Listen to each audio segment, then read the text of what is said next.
The road stretched out before them, a ribbon of asphalt leading into the heart of the darkness. You know the feeling. You walk into a room and forget why. You see a stranger who looks impossibly familiar. A word, a sound, a face repeats in a way that makes the hair on your neck prickle. Most of us laugh it off. We call it déjà vu, a brain hiccup, a trick of tired neurons.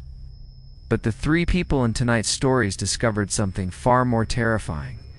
These glitches aren't errors in our minds. They're errors in the code. They're cracks in the simulation that we call reality, and once you fall through one, the world you knew becomes a thin, fragile mask over something vast, uncaring, and deeply broken. Trelawney Ames walked into his own apartment and found he was already there. Veralyn Thatch drove the same highway exit for years, trapped in a loop that rewrote her history a little more each time. And Briggs Harkness crossed a bridge on an ordinary trip and found a world where his own wife didn't know his name and his grave was already dug. These are not ghost stories. These are error reports from the edges of our simulation. When you hear them, you'll start to notice this small. Wrong things in your own life, the clock that jumps, the street that looks unfamiliar, the reflection that moved a beat too late. So settle in. Dim the lights, and ask yourself, how stable is the world around you right now? My name is Trelawney Ames. I'm a back-end software developer for a fintech company in Portland, Oregon, and I've spent my entire adult life writing code, debugging systems, and trusting that the universe runs on logical, predictable rules just like a well-architected server stack. Which is why nothing could have prepared me for the night of October 8th, 2025, when I came home to my one-bedroom apartment in the Alberta Arts District and found that I was already inside. I remember every detail. The rain had started just as I got off the MAX train, cold, stinging drizzle that made me pull my hood up and jog the 3 blocks to my building. And when I reached my door, 3rd floor, Unit 3B, I pulled out my keys and immediately noticed something off. A faint blue light pulsing through the gap under the door, the exact shade of my monitor's sleep mode. And I knew I hadn't left my computer on because I had shut it down that morning. A routine I never broke, and a cold, sharp unease settled into my stomach as I slid the key into the lock, only to find it already unlocked. The deadbolt retracted, the door swinging open under my palm.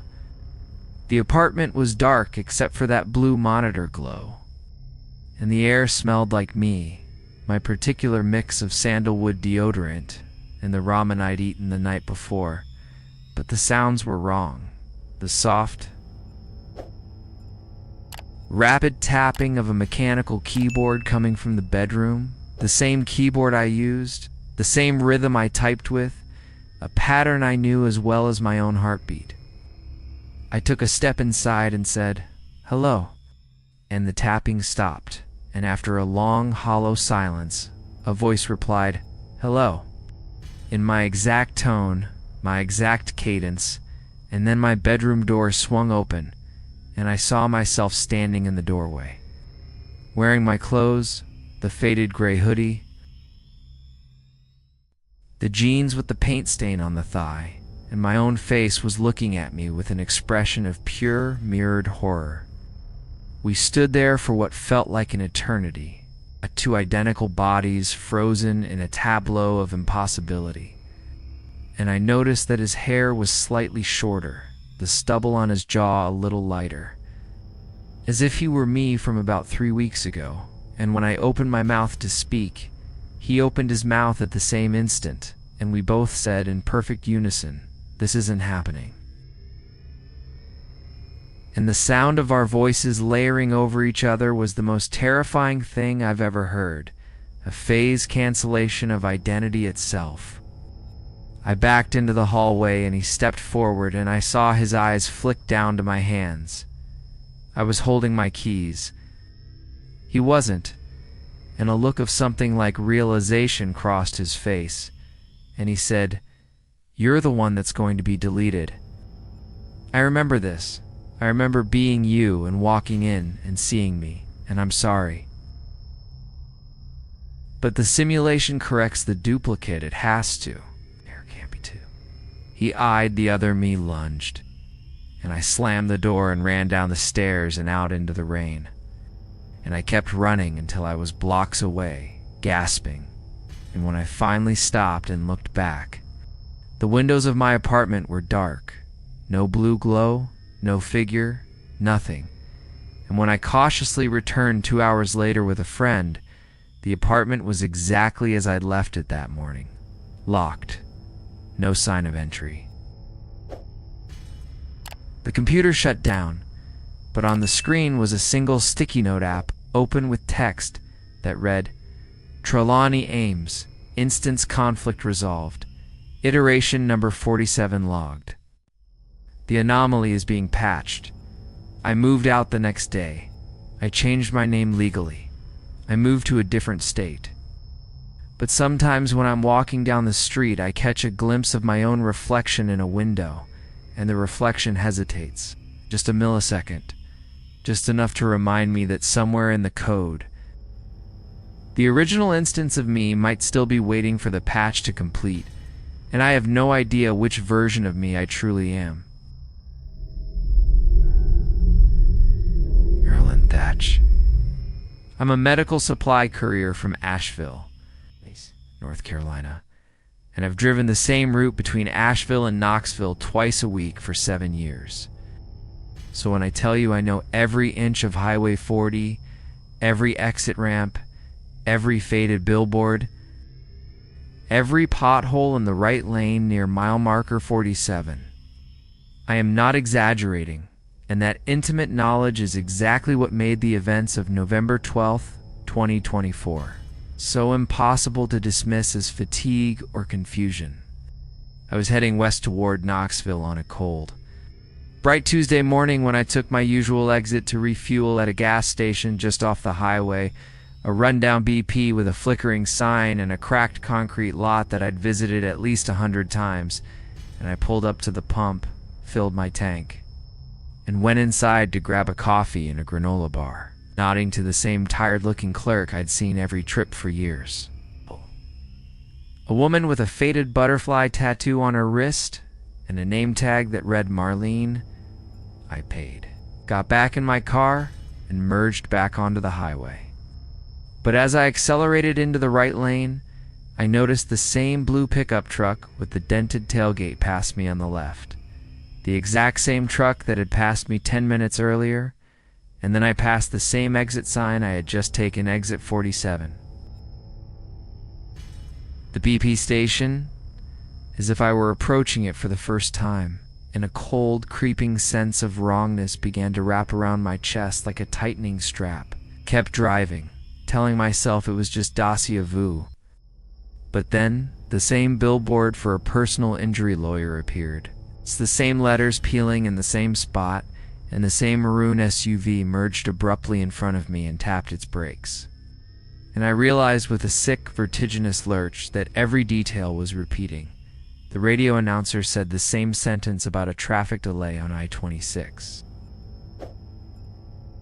The same hawk circled in the sky above the same copse of pine trees, and I was locked into an event loop I couldn't escape. My hands shaking,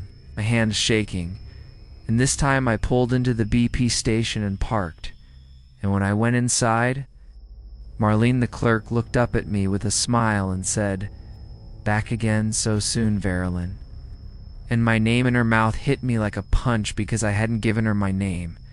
I'd never given her my name in 7 years of stopping there, and yet she said it with the easy familiarity of someone who'd known me for decades.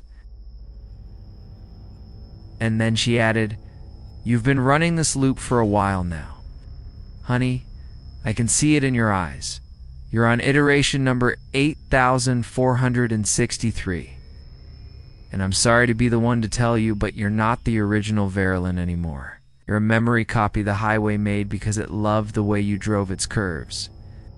And it's never going to let you leave because it's lonely, and it learns from every trip you take.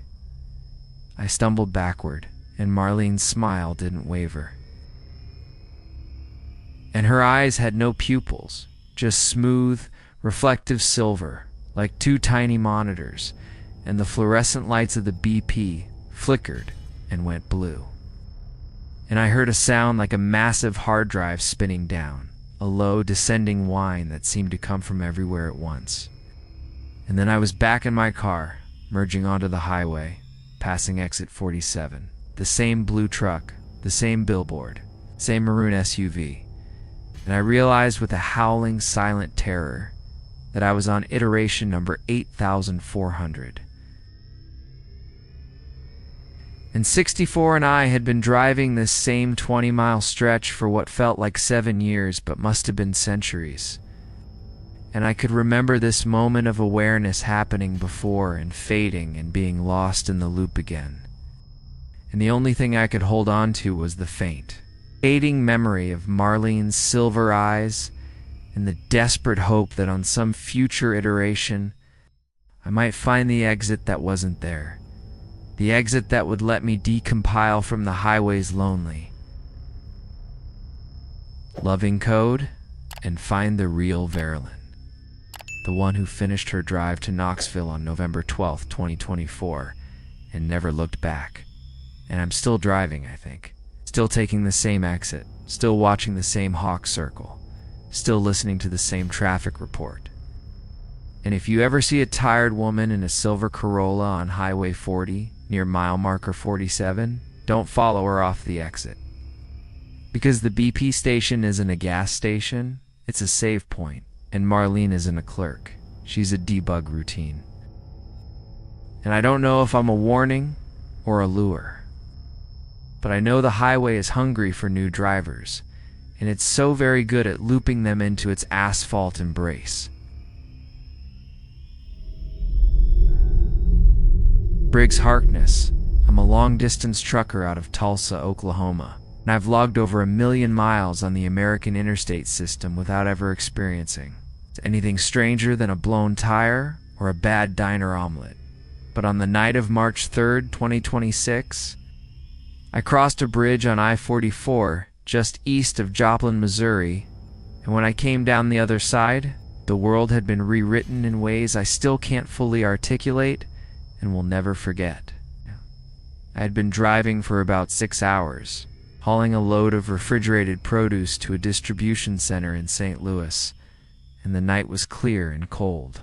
All the stars sharp as pinpricks.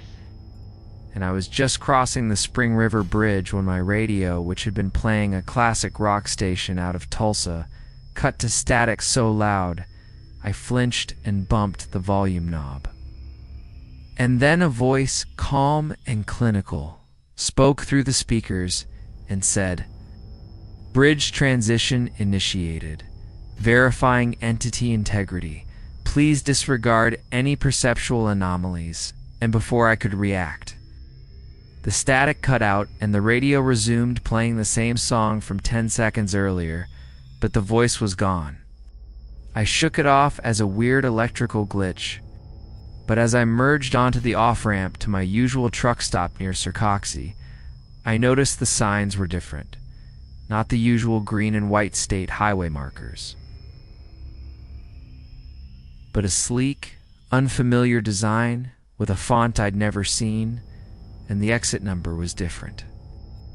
22 instead of 18, and when I pulled into the truck stop lot, the building was a different shape, a modern glass and steel structure where a weathered brick diner should have been. And the name on the sign read Waypoint 7 in glowing blue letters that seemed to hover just slightly off the physical sign face. I went inside, my heart hammering. And the woman behind the counter, a young woman with a familiar face I couldn't place, smiled and said, "Welcome, Briggs. Your usual coffee and apple pie?" And I froze because I had never been to this place before, and yet she knew my name and my order. And when I asked her how she knew that, She looked puzzled and said, "You come through here every Tuesday, hun. You've been running the Joplin Tea Louis route for 17 years. You're one of our most reliable waypoint visitors." And she tapped a screen behind the counter that showed a log of my visits, dates and times stretching back to 2009, except I hadn't started driving that route until 2019, and the early entries on her screen listed trips I didn't remember making at all.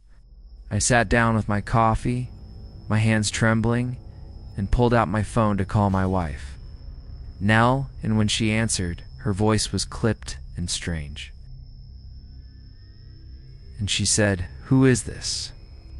And I laughed, thinking she was joking, but she wasn't. And she said, "I don't know a Briggs Harkness. You must have the wrong number," and hung up. I called my mother, my brother, our dispatcher, every number in my phone, and none of them recognized my name. None of them had ever heard of me, and my social security number returned an error when I tried to look it up online, and my bank account didn't exist. And my driver's license had my photo and my details, but the barcode scanned as null entity. On a barcode reader app I downloaded, and I realized with a cold, spreading horror, that I had crossed a boundary between simulations, between two nearly identical versions of the country, and in this one, Briggs Harkness had died or never been born, or had been deleted as an error, and I was a ghost, a stray line of code, a personality without a file.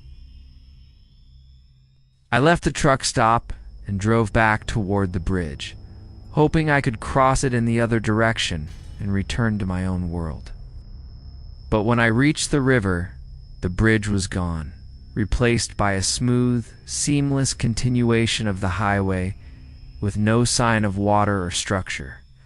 And the voice came through the radio again saying, "Bridge transition is one way, entity Harkness. You have been decommissioned from iteration 17 alpha and reassigned to 17 beta.